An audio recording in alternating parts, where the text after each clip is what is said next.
Hi friends, இன்றைக்கி நம்ம என்ன செய்ய போகிறோன்னா பொட்டேட்டோ சீஸ் பால் செய்ய போகிறோம். எப்படி செய்யலாம் பார்க்கலாம். 6 உருளைக்கிழங்கு எடுத்துகிட்டு நல்லா கழுவி 2ஆக கட் பண்ணி குக்கரில் போட்டு வேக வச்சு எடுத்துக்கலாம்.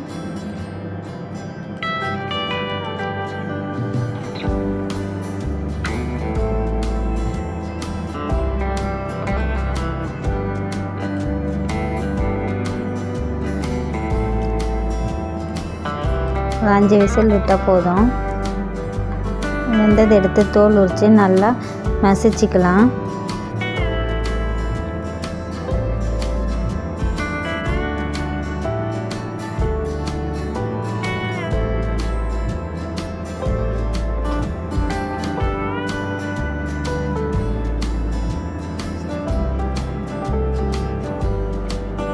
மசிச்சிட்ட பிறகு கொஞ்சமாக உப்பு போட்டுக்கிட்டு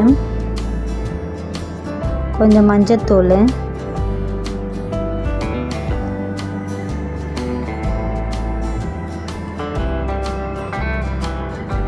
கரம் மசாலா 1 ஸ்பூன், வெறும் மிளகாப்பொடி 1 ஸ்பூன், மிளகுத்தூள் 2 ஸ்பூன், அரிசி மாவு கொஞ்சம், தேவையான அளவு அரிசி மாவு, கடலை மாவு கொஞ்சம் சேர்த்துக்கலாம்.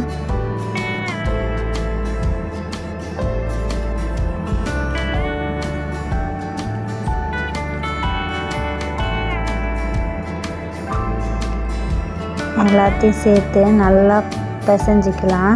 சப்பாத்தி மாவு பதத்துக்கு நல்லா பிசைஞ்சு எடுத்துக்கலாம். நல்லா பிசையத்துக்கு ஈஸியாக தான் இருக்கும். தண்ணி எதுவுமே தெளிக்க தேவையில்ல. உருளைக்கிழங்கோடு சேர்த்து நல்லா மசிச்சு நல்லா பிசைஞ்சு எடுத்துக்கலாம். சப்பாத்தி பதத்துக்கு எடுத்துக்கிட்டு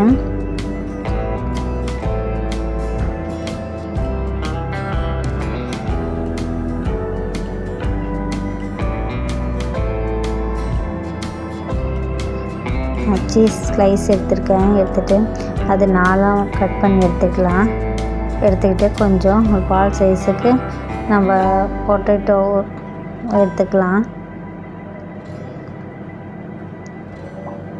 நல்லா ரவுண்டாக பண்ணுறதுக்கு நல்லாவே வரும். கையில் ஒட்டாமையே இருக்கும். அரிசி மாவு போட்டுக்கிறதுனால அந்தளவுக்கு கையிலலாம் ஒட்டாது. இப்போ நடுவில் ஒரு மாதிரி குழி மாதிரி வச்சுட்டு நம்ம சீஸ் எடுத்து சுருட்டி நடுவில் வச்சிடலாம். கொஞ்சம் கூட வெளியே தெரியாத அளவுக்கு சீஸாக வைக்கணும். வெளியே கொஞ்சம் தெரிஞ்சாலும் எண்ணெயில் போடும்போது சீஸ் வெளியே வந்துடும். ஆனால் சீஸ் வெளியே தெரியாத மாதிரி வைக்கணும். நல்லா மாவு கொஞ்சம் கொடுத்து நல்லா உருண்டையை செஞ்சு எடுத்துக்கலாம்.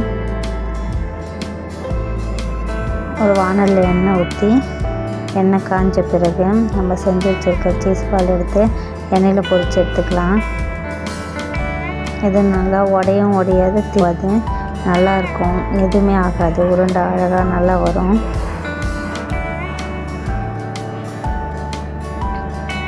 அவ்வளோதான், நம்ம சீஸ் பால் ரெடி ஆயிடுச்சு.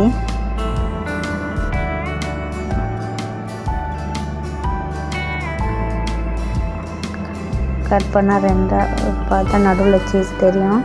நல்லா டேஸ்ட்டாக இருக்கும். கண்டிப்பாக ட்ரை பண்ணி பாருங்கள்.